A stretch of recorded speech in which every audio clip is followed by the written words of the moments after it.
Good morning students. ज्ञान विहार द्वारा आयोजित ऑनलाइन क्लासेज में एक बार फिर से आप सभी का हार्दिक स्वागत और अभिनंदन।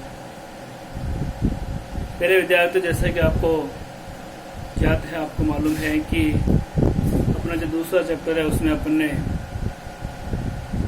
कल एक टॉपिक शुरू किया था, धर्म को राज्य से अलग रखना। धर्म को राज्य से अलग रखना महत्वपूर्ण क्यों है?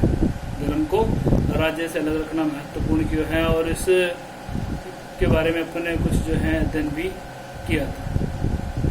लास्ट में अपन ने देखा था कि लोकतांत्रिक समाजों में, यानी कि जिस देश में या जिस राज्य में लोकतंत्र हो, तो अपन ने देखा था कि लोकतांत्रिक समाजों में राज्य और धर्म को अलग अलग रखना महत्वपूर्ण माना जाता है। लास्ट में देखा था कि लोकतांत्रिक समाजों में राज्य और धर्म को अलग अलग रखना महत्वपूर्ण माना जाता है। कल अपन यहाँ तक अध्ययन कर रहे थे।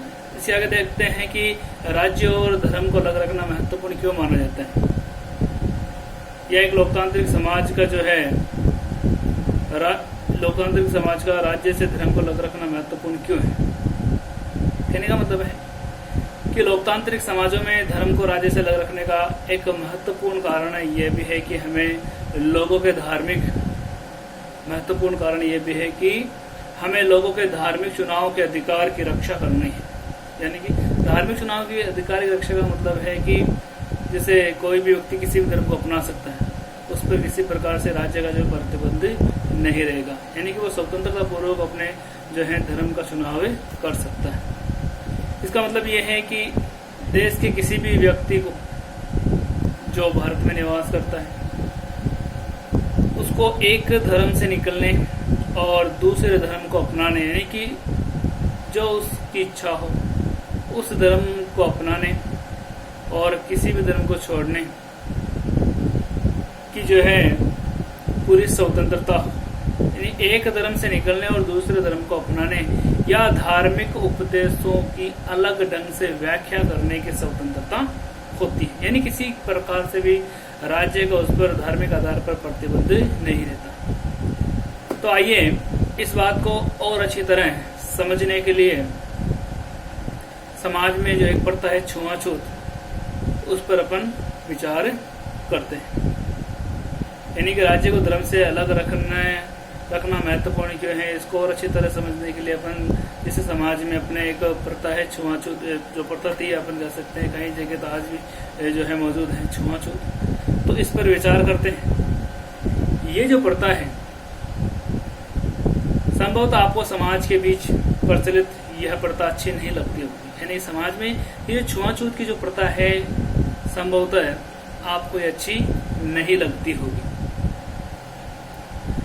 तो इसका मतलब है कि आप इसे जो है बदलने की कोशिश भी करेंगे। यानी अगर आपको अच्छी नहीं लग रही है तो फिर आप जो है समाज से इस प्रथा को बदलने, इस प्रथा को समाप्त करने की कोशिश भी करेंगे। लेकिन अगर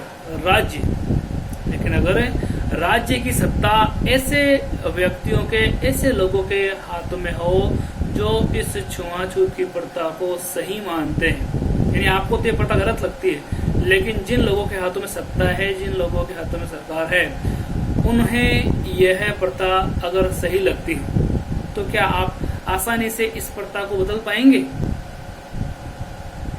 आसानी से क्या इस प्रकार की स्थिति होने पर इस प्रथा को बदल पाएंगे?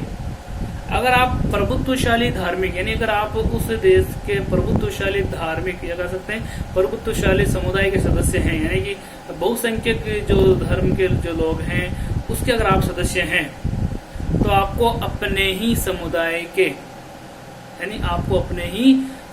के दूसरे लोगों की तरफ से या दूसरे लोगों की ओर से भारी विरोध का सामना करना पड़ सकता है। कहने का मतलब है अगर आप इस प्रकार की प्रथा का विरोध भी करेंगे, इस प्रकार की प्रथा को बदलने की कोशिश भी करेंगे, समाज में यानी कि जो सत्ता में जो लोग बैठे हुए हैं, जो इस प्रथा को सही मानते हैं, वो अगर आप ऐसा करोगे तो वो आपका विरोध कर सकते हैं। समाज कह सकते हैं एक प्रकार से कि इस प्रकार का कार्य करने से आपको जो है विरोध का सामना भी करना पड़ सकता है।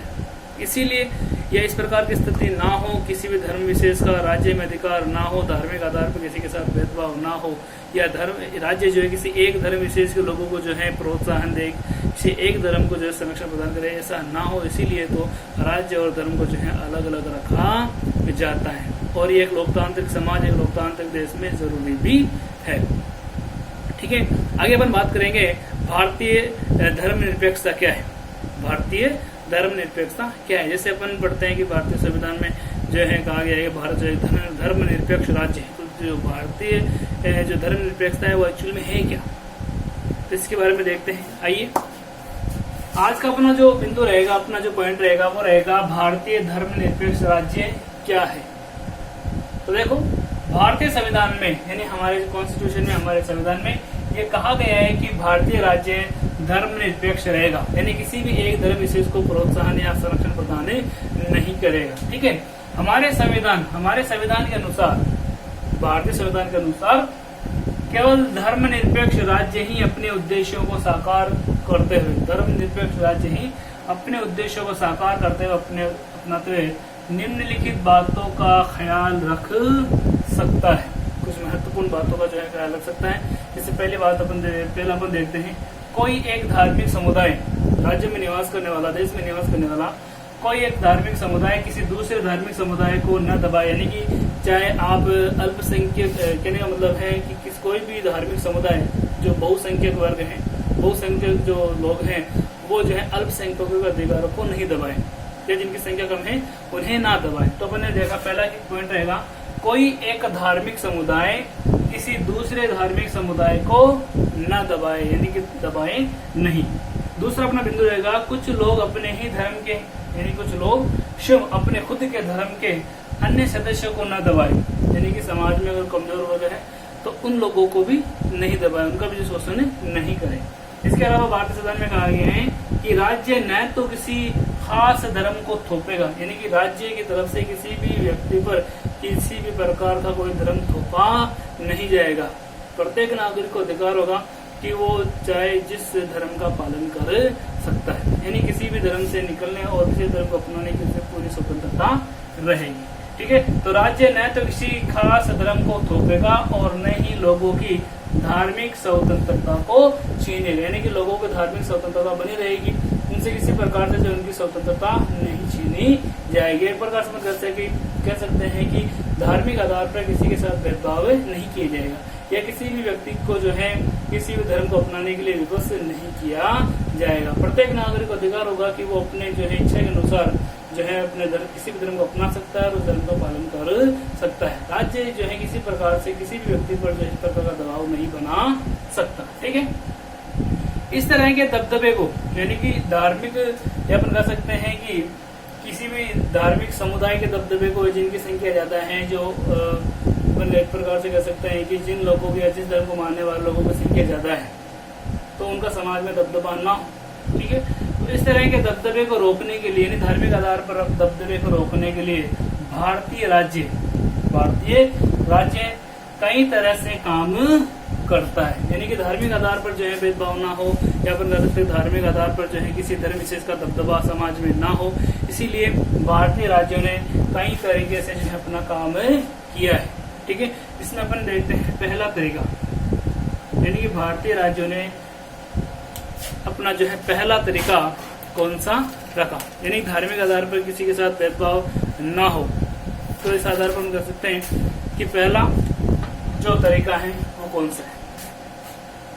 तो अपन देखते हैं पहला तरीका यह है कि राज्य जो है वो खुद को धर्म से दूर रखता है। राज्य जो है खुद को धर्म से दूर रखता है। भारतीय राज्य की बागडोर न तो किसी धार्मिक समूह के हाथों में है और न ही राज्य किसी एक धर्म को समर्थन देगा।